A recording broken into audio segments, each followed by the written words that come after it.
Hello people, it's me, Diploini, and welcome back to Dominion 6. We are playing as late age Caelum, and in last turn I just invaded my neighbor Ulm. In the late age, the land of big knights and big blood magic. So this means of course we have tons of battles to go through, so let's go with the weirder shit, like for example the random events we had. Like here we got sectarian move. Oh fuck you game, another weirdo to be rooted out. In Northanks we have a treasure, hey, gems and face steed barding, right? Wow, okay, I have to look if that's actually better than the heavy. Oh wait, I'm confusing myself with a cavalry nation again, right? We don't have cavalry, so we can't actually use this, I think. Then my pretender on the march has seen that the power of the Throne of Night has been invoked. So yeah, in a couple of days, it's in exactly 3 turns. It's midnight, and luckily it's not forever, since it's not a global spell or anything. It's just a little fuck you. So for a month or 2, it will be absolute total darkness. Thank you, whoever took the Throne of Night. At least the people of Ulm are just normal humans, and apart from a few vampires here and there, and our undead, of course, no one can look in the darkness, so that will be an interesting turn. I have to avoid major battles if that happens. Well, nice that I'm getting a warning. Hopefully in 3 turns I still remember it. I also finished our fortress on our throne, and yeah, so lots and lots of battles. Nothing too major here. We have our big guys marching in and crushing the extremely tiny defenses, so nothing much is happening. And we have, of course, oh wow, that's for all the big ones, and yes, of course, because the smaller units move faster or something in the... Yeah, so a lot of time it goes like this here. Our ravens attack, and then temple is taken down. We even managed, to my surprise, to overcome the small group of survivors here in Vienna. We took some losses, but since we are so far having attacked only extremely vulnerable things, so team squares, yeah, that's hard to see. So on our side we have these guys here, and yeah. And we have already won, so the rest is just for fun here. Stabbing, running people in the back. If you can't fly, it's kind of hilarious. It's so mean. So, and that's times 9, since we attacked 9 of. There was, of course, okay. In most cases, like here, you can see. Wow. Okay, that was absolutely nothing. No wonder that we won. Then we have this battle here where Romania still tries, but is getting beaten down. That's kind of funny, this nation still exists, really. Then most of this is Ulm against us, but there was another battle between Agatha and TC in Satera. And Agatha loses again. Oh, that... And again, some inexpensive servant of the oracles goes down. Well, we have other mages, of course, but wow. And this time, yeah, against some of TC's mages die, and some of the units die, but it's still a 2-to-1 loss ratio, and while this army is approaching the point where it can be overwhelmed with one big push, I see this is still not going good. So Agatha has wasted a ton of troops trying to defeat TC, but I think he has to recruit, equip, and script a completely new army now, because the original army has managed to survive so many losses. It's kind of unfortunate. Hopefully he has learned from what he has experienced so far, and he remembers to, first off, don't bring any cave knights, and second, keep your blind fighters away from your normal units, please. And they're running again, yeah. Those howling bows are of course really awful to fight against if you're a living enemy. Good, it's you and not me, buddy. So Agatha is definitively not going to help. And since we're closing in on Alteration 8, I really hope Patala attacks us, because then we can keep going on one front and send our good old Hilmar back to steal Patala's armies, which are mostly sacred magic beings. But I'm thinking Patala will probably hold the peace for now. So, after this craziness... Pepper plane, yes, so Pepper plane. Oh, it's over here. Well, then I don't bother with things here, because Ulm will probably answer us. As first off here, we have taken 9 provinces, and a big chunk of Ulm has just disappeared. And look at our income in astral powers has just about doubled.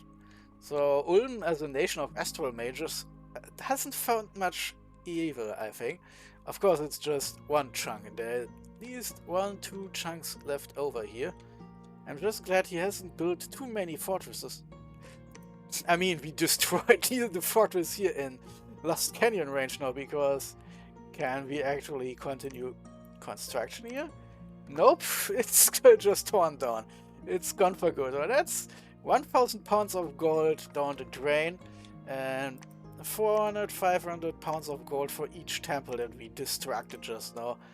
So even if we get defeated now, that's a huge loss. Ulm just took it, just gold. Several thousand gold pounds down the drain, and of course the lost income from all those provinces. Some are not as bad, 31 gold. There's 165 income lost at once, 150. Yeah, so we also took out a huge chunk of income, took out most of Ulm's resources, so we don't, until Ulm manages to retake some of those provinces, we don't even have to really need to put Ulm under a bottle here, because there is not much recruiting going on with this. Funny enough, I haven't even committed this guy here with his own evil troop. And now there's a big army in Hexwoods. Well, big, relatively speaking. So the smart move is, since here is a temple, to just wait for the counter attack. So after he leaves next turn, I can just send this guy here in to attack and take this province either. So now there are approximately 400 troops here. If it's like last time, not much in terms of mages here, maybe some black priest or something. Nothing too shabby, but also nothing too serious with our mage heavy army on the other side. So we can probably take it, especially if I manage to get my big spells out. Yeah, there is a lot of magic happening here. Of course, we need some turns to get everything up. But Doom alone will make, it will tip the scales towards our side, and if we manage to get off Will of the Fates, that would be impressive, of course, because then everyone's still alive after this. Well, let's see, one turn, turn 2 and 2, 3, turn 3 I lost, turn 4 and turn 5, so I would roughly say turn 6 or turn 7 is when Will of the Fates can actually be cast, so it will take a while, a lot of battling. And in the meantime our blessers will try to give blessing power to our Earthbound. And yeah, right now, well, I still have 1 second left to redo things. And since our slaves are here and our Astral Mage gets +2 as soon as Communion Master goes up. Well, let's see, 6. Doom means... yeah, okay, that's reduced to the point of who cares. And Will of the Fates is also interesting. Okay, so instead let's move this around a bit. Power of the Spheres, yeah, an additional level would be nice, and the fatigue cost of 100 is reduced down to almost nothing at the point. But it would be good if we can get Will of the Fates. Well, of course, I like making my mages as powerful as possible, but we also need... Okay, let's do this. Let's do it this way. So, power ups is still happening here. That's almost nothing. That's almost nothing, and then Will of the Fates. Let's see, that's the most important spell, and then Doom. Then do we have still anything we could... well, Will of the Fates is of course affecting everyone. This is only affecting undead beings, but the enemy has some, so why not Solar Race? So last minute rejiggering before the contact, and I'll just move the stack over here. So best case, he's moving the big stack somewhere else, maybe to counter-attack my other side. In worst case, he smacks right into us and then we have a big fat battle. Let's move our scout off the way here. And of course, since I have lots of money right now, I can be mean, and since I've got all this money for free, I can do something evil here and put up... Okay, this is of course at high risk of getting immediately counterattacked, since I don't know where the big army will want to go. This is probably highly unlikely, so I put down 10 here, so I have the money. The ocean, oh fuck yes, it will take a while for him to get back here, so let's put down 16. So now it's interesting, because what to do? Well, until this big army is not neutralized, could of course be he's trying to merge those armies in Brightwoods first. If not, of course, first off, yeah, okay. You can go back to hide mode, please. So, you can go over here, hiding, of course. And we put here 10 defense, let's say. Getting money gifted is kind of cute, so. So if Brightwoods is free next turn, I'll attack. And if Hexwoods is free next turn, I'll attack there too. Then come here, okay. A little bit of... I don't want you to use a single score to get this back. Oh, I see. The army here isn't new, it's the one in Glimmering Fields. It just marched out probably to join the siege on Umbro. So this means we're probably getting here...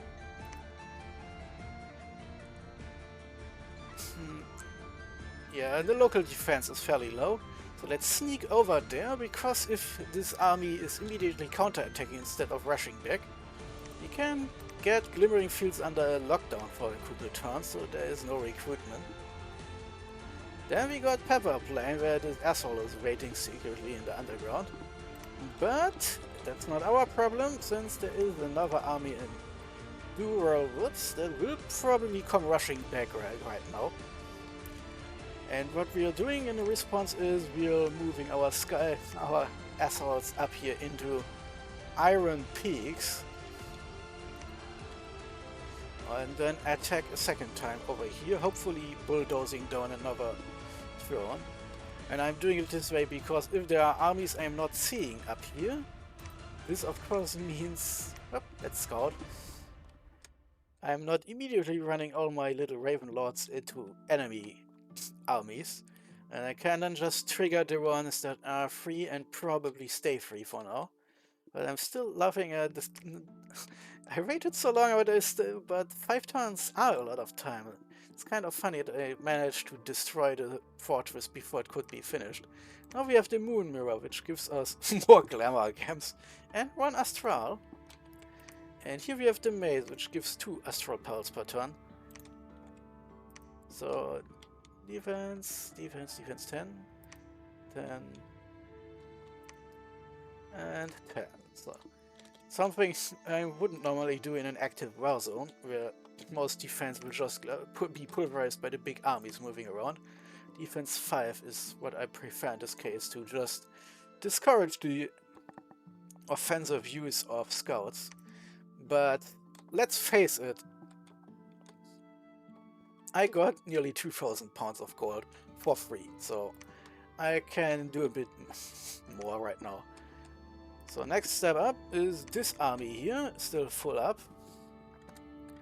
Yep, no losses, and since my idiot mage is so overpowered with his level 9 astral, I can just let him do whatever the hell he wants.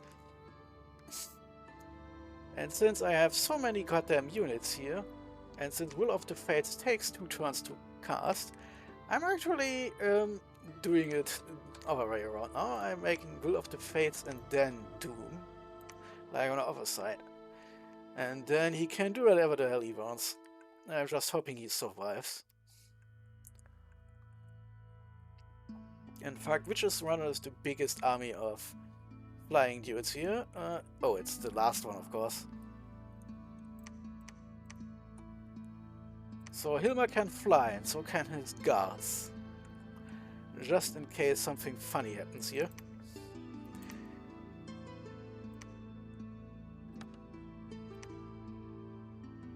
So now I feel a little bit safer. Now the question is, do we attack immediately into Ulm? Well, why the fuck not? It's the bigger army after all, and if we manage to keep the bigger army here on the direct course to Ulm, that could be useful. This means we are climbing on land here in Nake. I'm trying my hands here on an exotic fantasy pronunciation. Because this means that if he comes directly to save his capital, I can then move this chunk of undead hopefully onto Ulm. The wild card, of course, is Ulm's astral mages who can mind hunt. There aren't any up here, I think, because he left them all here to members of the second tier, Black Priests, and well, I'm guessing he has more members of the second tier than Black Priests here. But each Black Priest is a win for us because it's an astral mage, a mage that isn't an astral mage, hopefully. So there aren't any mind hunters over here, I think. I saw some Black Priests who have 1 level in astral magic, but nothing big enough, so that's useful. My level 4 astral mage here should be protecting anything. Vulnerable is only this idiot squad here, because mind hunting can take out mages, so this Ahurani here could be toast and leaving the sacreds dead, because they will drown immediately. Hopefully he ignores the tiny threat here, so the undead will make it out of the water, of course, that's the good part. And of course our weirdos here should be safe since they are not mages, so they can't be targeted by mind hunting. Our big army has several astral mages and should be protected. Should be. I guess if he takes all his 10 second tier members or something and puts them to mind hunting, I'll learn how good it works. Optimally, we'll destroy all of them if he commits them all. Suboptimally, I lose a lot of my cheaper mages and he loses 3 of his members of the second tier. And then he'll probably stop, because even if some of our harp seraphs get feeble-minded, we don't really need them that much. And it's highly unlikely that he can target one of our more important mages. And our astral mages, of course, come first and kill his. So there is a lot of variables in play here. If he, for example, doesn't commit more than 1, 2, 3 mind hunters at once, there is a good chance that he loses all of them for no effect. So he has to use more than 3. And that's, of course, if I'm here taking the conservative approach. If it's like, I think I remember that one astral mage in the defensive can destroy several astral mages on the offensive. That's then of course different. Still, that means, before I continue in the middle here, That will take Conjuration 8 out because it's take too long. Because if I losing major battles, I want to rush towards Master Enslave, so Hilmar can just take whatever enemy army Ulm has left on the field. And we don't need the Amesha Splinter right the fuck now. Conjuration 7 is important because the Fravashi are an infinite source of astral mages for us, very important. Alteration 8 is on course still. For Arcane Domination. My holy fuck, magic beings are now ours kind of spell. This could be funny just in case someone of our more magic-oriented neighbors, Patala, decides to help out. I mean, in theory we get warning, but I'm still waiting for one player to not chicken out and see what happens if you backstab someone and ignore the in-game nap thing. So now what to do with these freewheelers?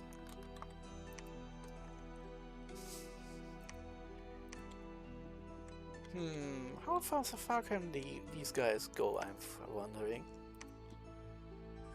Oh, something happened here. Oh yeah, he won, but okay. Oh, that's kind of funny. So let's give him some. Okay, I've completely blanked on this. Apparently one of our Raven Lords in Ragdon died. Oh yeah, so a big conflict here. And while we destroyed the temple, our Raven Guards are now combat ineffective. That was a lot of battle here. Yeah, so 9 to 14, so we can already see our Raven Guards are slightly less effective than Zweihanders. But still, 16 against 23 was not enough and they got slaughtered anyway. A little bit more province defense and this would have been a loss. So this is entirely on our friend Ulm for not being prepared.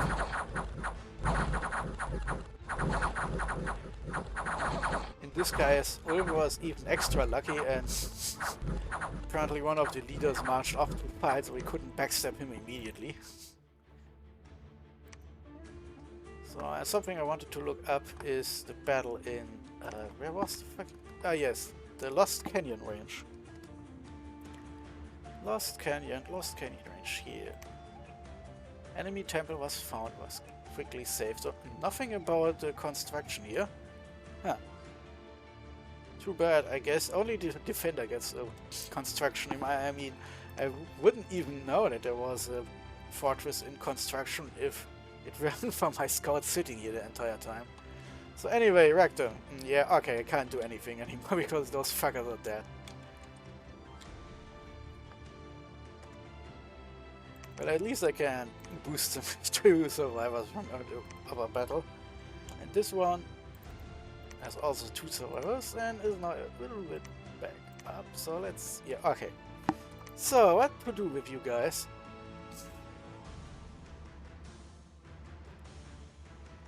Can you fly over there? Can you fly over there? Yes, okay, so. And you? Can you get here? Nope, sorry. But hey, what if I do it this and then send you over here? Perfect, so that's 3 possible targets. And if he isn't getting smart and finally upgrades his local provinces, that's up to 3 provinces more for us. Then we have, of course, Hexwoods, and Glimmering Fields, and Iron Peaks. So in one swell group we are avoiding with our surviving Raven Lords the counter push, and then we attack a second time, and then a competent player should have dropped a lot of money to upgrade defenses. As you've seen, some random troops and minimum defenses actually managed to inflict some losses in Vanna and Ragdown. It's just too bad that if he had the same standards like me, putting at least 10 points in province defense, that could have made us combat ineffective in a couple turns. So instead he had an expensive first turn, while the next turn will see him counterattack. We'll then hopefully fast enough take more provinces with more raiding. Now, there are only two things I have to fear. That's one, extensive mind hunting, since I'm not sure if I have enough of our astral mages to matter. Luckily, our strategy is mostly bound into astral mages. It would be funny and kind of cruel if some of our better mages get mind hunted, because if they don't die, I of course aren't getting them back, so I have to march them off to their death if that happens. And who the fuck cares about a small fry? Which we have recuperation.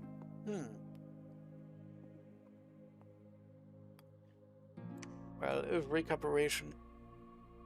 Disease healer. So, yeah, okay, so this unit can heal itself from everything, but it also can disease heal anyone here for 1 point. So it's not perfect. If someone gets feeble-minded, I guess that's it. I'm just glad our important mages are safe. And hopefully astral mages are protected against mind hunting. I have even no idea how this interacts with the mechanic of astral mages will defeat you if you mind hunt them.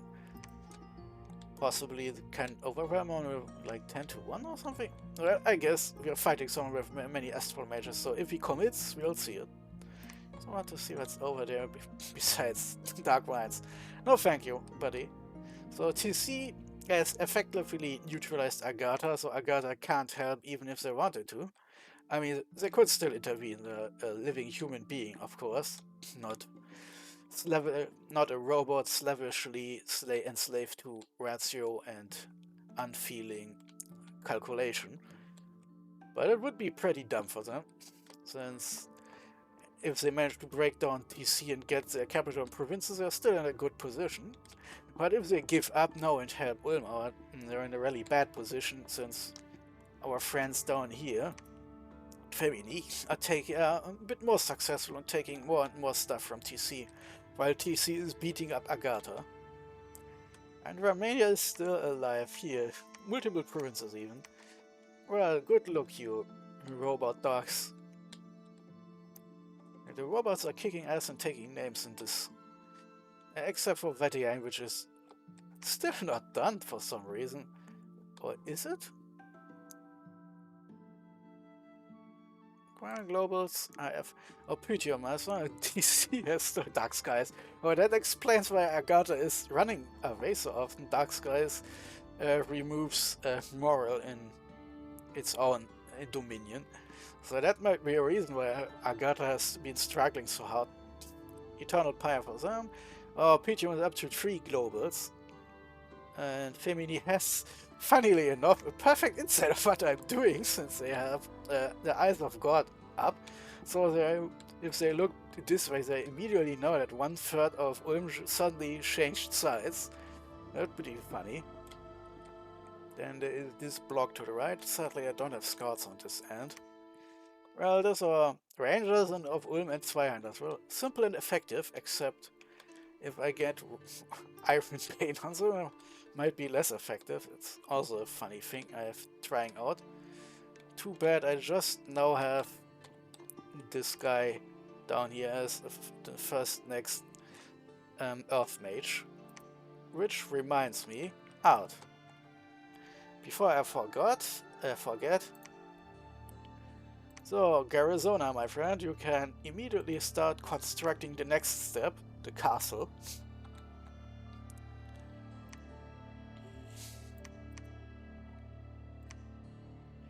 We have Earth Boots. Face that body. Hit points +5, ID, and yeah, protection a lot. We don't have any cavalry units, commanders. What am I doing in my brain?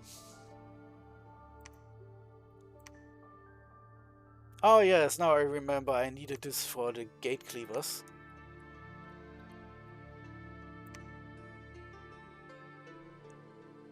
Okay.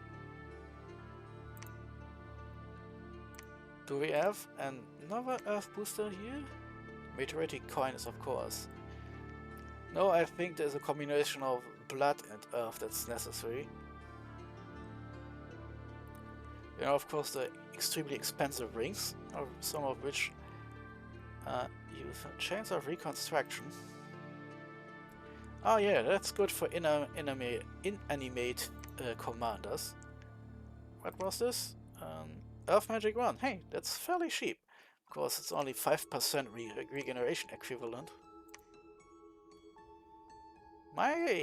Did I do a miscalculation and think that I didn't already have boots on? Did I want to forge something here that needs earth? Ring of Invisibility is kind of funny, but it also needs Magic 5 Glamour. Mirage Crystal. Oh! Glamour Magic 3 and Earth Magic 2, and it's another Glamour Magic, I think. I have to remember this next time I'm playing Elves, because some of the Glamour and Nature Magic summons, I think, can get you as an Earth Glamour combo, and if I get one of those, I'm well on my way to forge this, and it's, well, okay, it's expensive, but it could be useful for really good Glamour mages to make them even more powerful.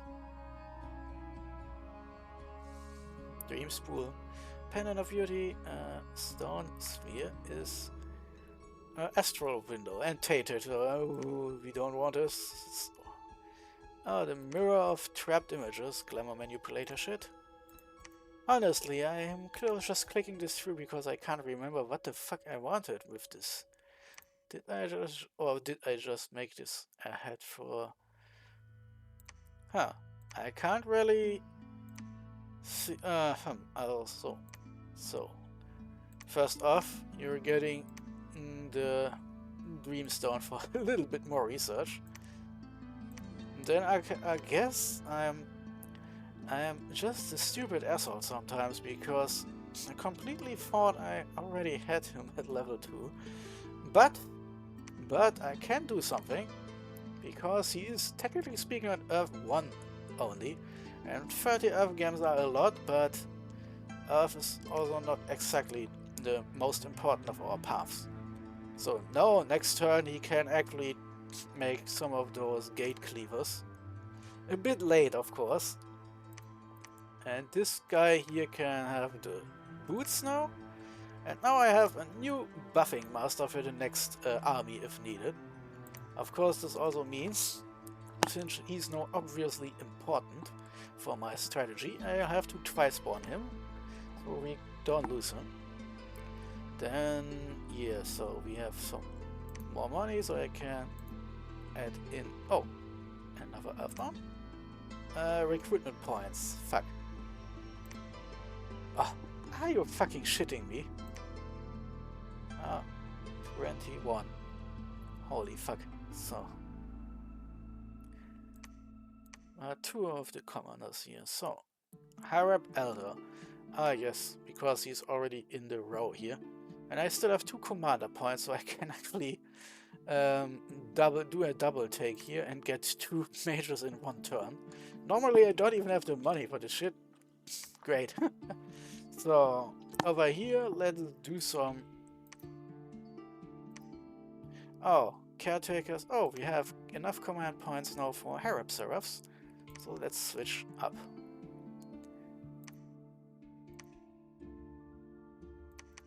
So I'm reinforcing for the inevitable counterattack. And we have Raven Lords coming out of our ears here. Attack rearmost enemies.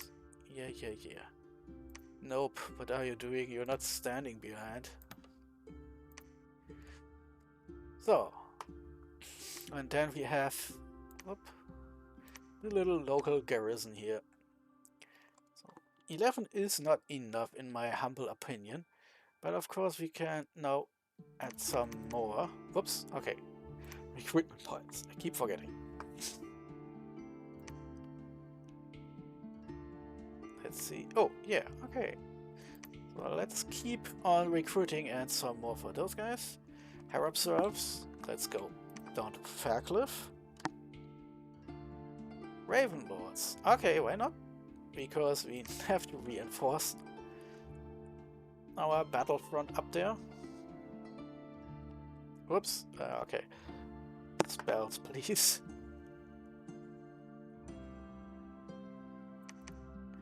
Yeah, so we have this guy here.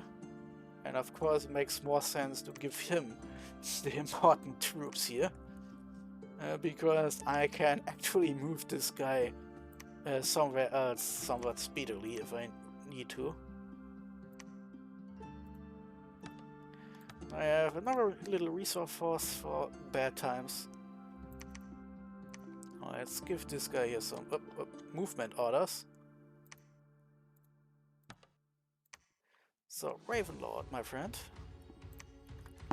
Yeah, sneak, sneak, sneak, sneak. And I'm bringing him to position here so I can fill him up with more guys with double swords. Here, harem seraphs. And a little squad of defenders to the realm. Still have a bunch of money left, colossally enough. This reminds me, Polgara, you are not exactly up to the power of... Yeah, I can build a citadel here, and it's finished in 3 turns, so that makes it extra spicy to take this, because the wall integrity will go up to 1500, and of course the troops inside will also be upgraded, and I'm already recruiting tons of shit here, perfect. I can send this guy out as soon as stuff shows up here. Yeah, and of course astral slaves for the astral god, and good researchers. So let's keep on tracking. Troll canyons. Okay, I'm guessing I have a Ravenlord now, so let's go back to harem seraphs. So let's see. Yep. Of course, this army is kind of slow moving because I still have those assholes here, those surviving flagellants I got from an event. So now he can be moved. But right now I don't need him. I will send him up in a couple turns with more Raven Guard. As soon as Hexamanish is finished up here. Oh, right, I'm now recruiting mages in all provinces, right? Fucking hell. And yeah, you can research, I guess.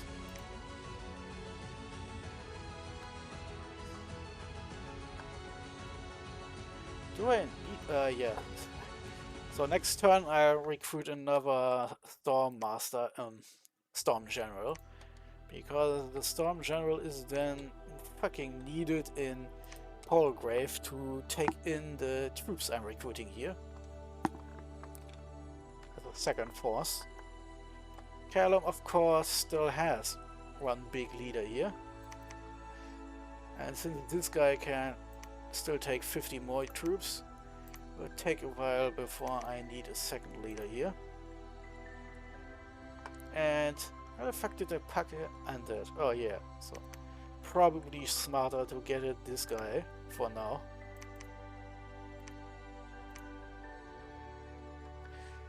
Probably need one of those Athol clowns from the Undead Empire. Well, let's get myself a new king. Dog knowledge. Revive king. At least it's cheap. It's cheap enough that I don't have... It doesn't matter that I'm not on my level 3 throne here. So now the preparations for a second wave of troops are done. Especially here. I still have some amount of money left for bad times, so things are looking up right now. We are continuing our push. There will probably be a big battle if he tries to remove my left flank before it can join up with my right flank for a mega army. And we are moving all of our smaller squadrons around.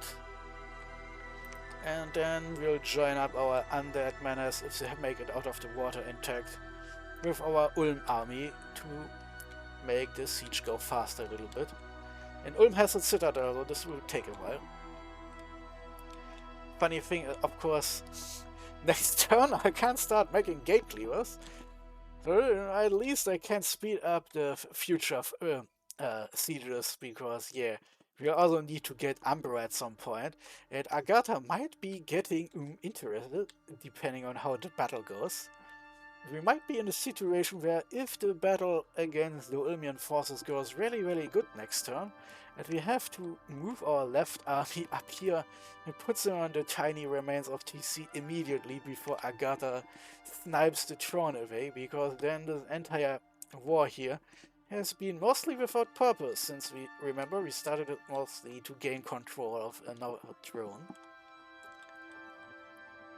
And all the other shit is sadly out of range for us now.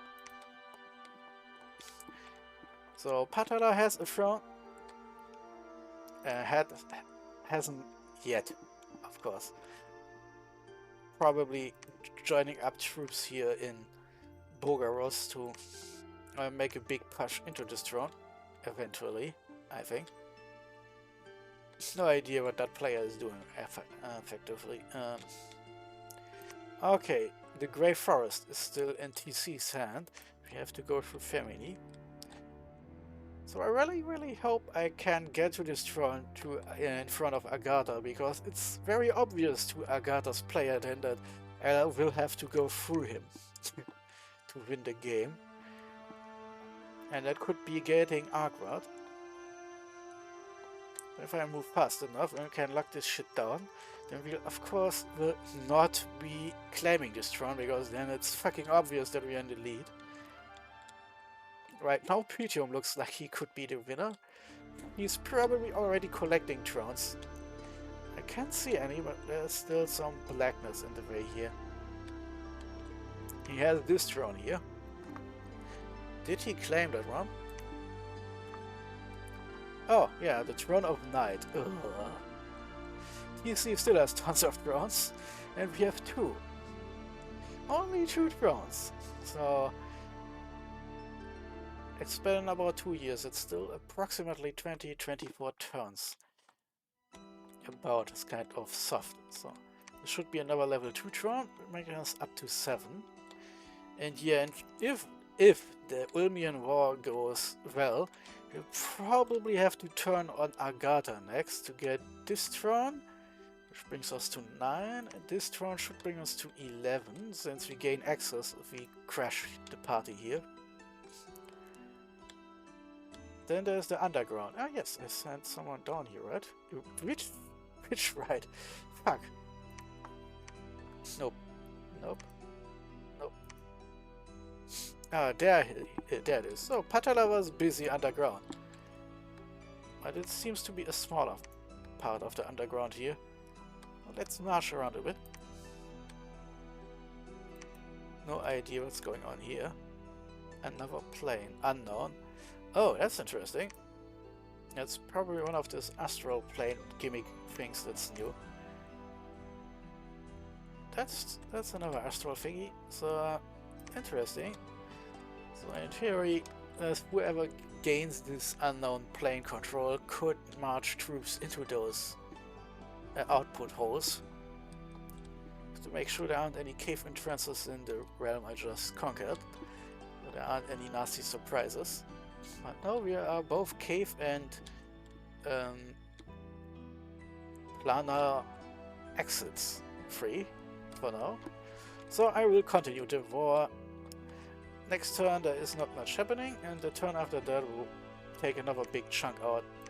Or Ulm uses money to actually reinforce. Right now it's going good. Man, I wish I could have seen that player's face when I managed to do this surprise attack on 9 provinces at the same time. But now it's on the strategic level preparation.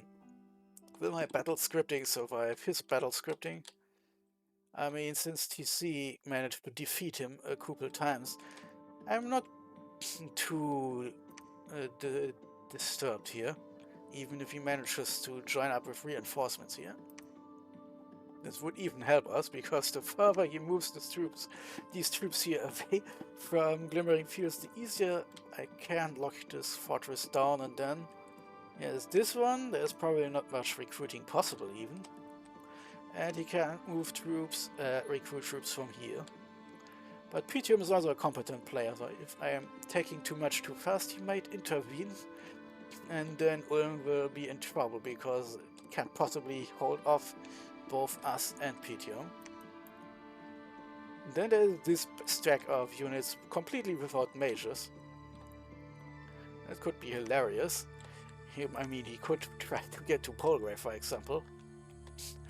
But our reserve army from Caelum would be moving faster and with magic under its belt, so I'm not too concerned. Ah, fuck, but the Earthbounds are so fucking slow, right? So, 1, 2, 3, 4. 1, 2, 3. So that's 3 turns. But, oops, nope, then he's up to castle already, and then 160 are probably not enough. So anyway, a lot of things have happened, and a lot of big battles are in our future. So let's see how good we can make the things here. I expect, however, that he's upgrading his defenses now that I have bitten up a large chunk.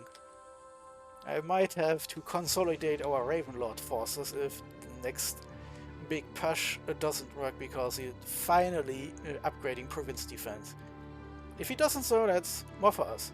We still have some money left over thanks to the large random gift this turn. And hey, this false prophet can just sit here for a while. It's not my problem anymore if the army in Durant Woods retakes the province next time. Hey, maybe we're lucky and he is rooting the guy out for us. Stranger things have happened. So, yeah, so research is rejiggered so we can get to Master and Slave fast, and then we'll make an end run here. So we have 20 turns now, and I'm recruiting mages everywhere to get our research speed up again. 7, 14, 21, 28, so approximately 4 turns for Alteration 8. And 3 turns for Continuation 7, since we're raising our research speed all the time. That's 7 turns from now, and then Thaumaturgy 6 should be about 2 at the very most, probably. Well, I probably have to mobilize another army at that point, so let's be careful and say 2 turns. So in 9 turns from now I'm at Thaumaturgy 6. Yeah, so we're probably getting Master and Slave before it's too late. And luckily it's a battlefield spell. I'm still really happy if we have at least the Astral Domination spell, because while it's only targeting magic beings, this means it neutralizes 2 of our neighbors effectively. Agatha can't really attack us because his big strength are the blind fighters. With Astral Domination I can just take them from him. And Patala also has magic beings as sacreds, and Astral Domination can just take them from them. So Femini could do something, of course, but yeah. As long as we are not getting impatient and claiming thrones, putting up global spells, we are still the harmless, plucky little Caelum here. It even helped us since the player of Femini global spell. We'll put up Eyes of God, yeah, Femini. Since Poe, the player of Ace of God, posted graphs on Discord, everyone got to see the large difference 200 of our undead died on art. And on all other fronts we were average, above average, or slightly below average. So until now we looked like a completely harmless loser nation, too strong to live to be easily conquered, but it's not important enough to matter. And it also helps us that late age Caelum has the reputation of being a bad nation. So let's hope we can put this on Ulm's player being not really good at the game, and because if the other player keep thinking that, they might be laughing at Caelum's success and Ulm's plight more than wanting to stop us. And yeah, Patala doesn't really have anything I absolutely need. In fact, we are sitting so close to their capital that they probably feel more threatened than the other way around.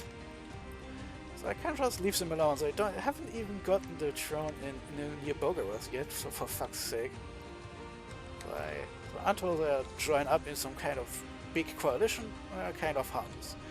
Petium is a concern since we're starting to border them soon. And they're also strong enough that I would like to avoid immediately rushing into them, because at this point they have all the research. Like, wow, you should have seen it, Graph A. They had infinite research, so while we are slowly creeping up the ladder. As soon as I have astral domination, we can at least safely say, after Ulm has been fallen and we secured another throne, 7 points, we can then turn on Agatha. Hopefully Agatha at this point has gotten the throne in red race, so it's not in the hand of another player. Because our next goal will then of course to be using astral domination to take large chunks of the blind fighters and push Agatha back. And taking this one, 9, 11... Wow, we could actually win this game if we overwhelm Agatha fast enough. I mean, we don't even have to win completely in this case, because as soon as we manage this, we're basically done. I just have to remember right now I have a prophet and a pretender, so at maximum I can take 2 drones at once. That's my future plans. So, and now I have squeezed everything out I could babble about. We see you next time, guys. Libluini out.